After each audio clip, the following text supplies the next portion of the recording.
I want to introduce Somik Raha. Somik is one of the servant leaders of the global service space community. He is a PhD graduate from Stanford in decision analysis.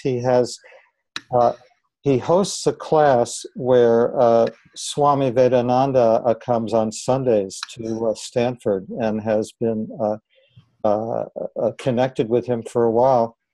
So I'm introducing you, Somik, and please check in however you would like, and then we'll leave it to you to introduce Swamiji.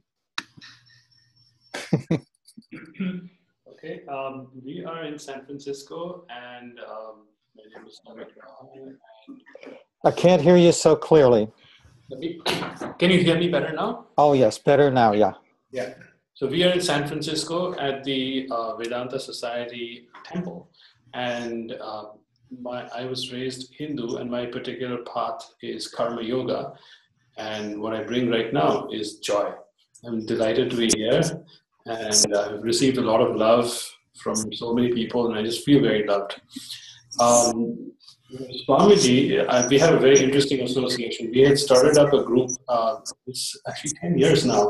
In 2005, we were just studying by ourselves the writings of Swami Vivekananda, and we found those writings extremely powerful. And we had lots of questions, and we figured that up to a point we could not go beyond a certain level. So we said, well, why don't we reach out to the monks who've been studying this stuff for a while? And we reached out, and the head monk of the temple here said, oh, we'll send you Swami Vedananda.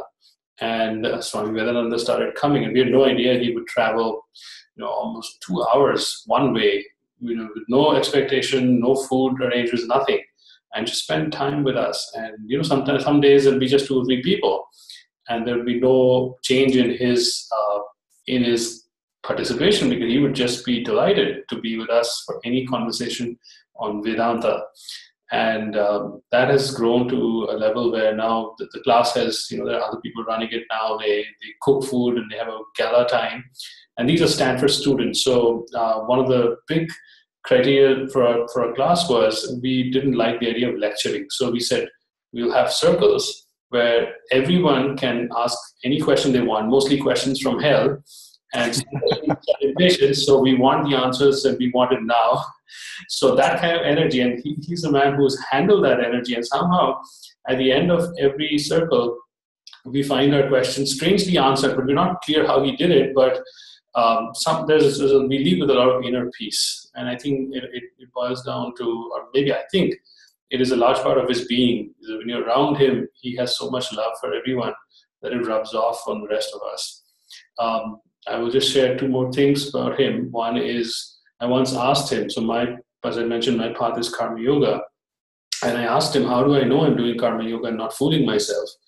And he then said, well, there's a little test. When whatever projects you're working on completely crash and burn, and you've just utterly dismally failed, in those moments, do you retain your sense of humor?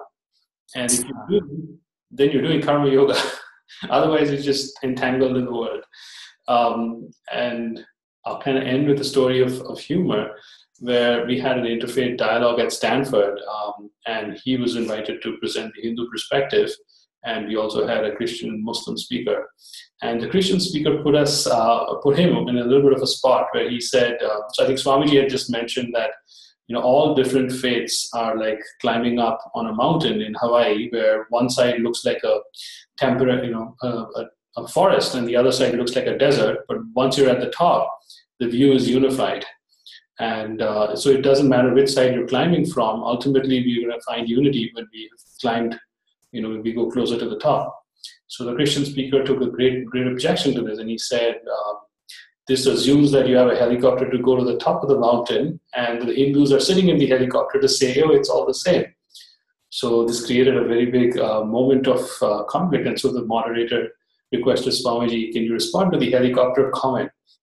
So we're all waiting to see what he will say. And Swamiji says very seriously, well, in those days, there were no helicopters. Thank you, Swami. It's beautiful. breaks the tension of the moment. And then he says, well, you may find objection in this, but frankly, from our perspective, we really respect Christ. And when Christians talk about their love for Christ, we really find it sacred. So I can't argue with you just because you have different. I really appreciate it. I appreciate the Sufis. And that was his answer. So he basically, didn't debate. He just said, I have so much acceptance for your path. So that was a very moving response. And with that, I will pass it to Swamiji.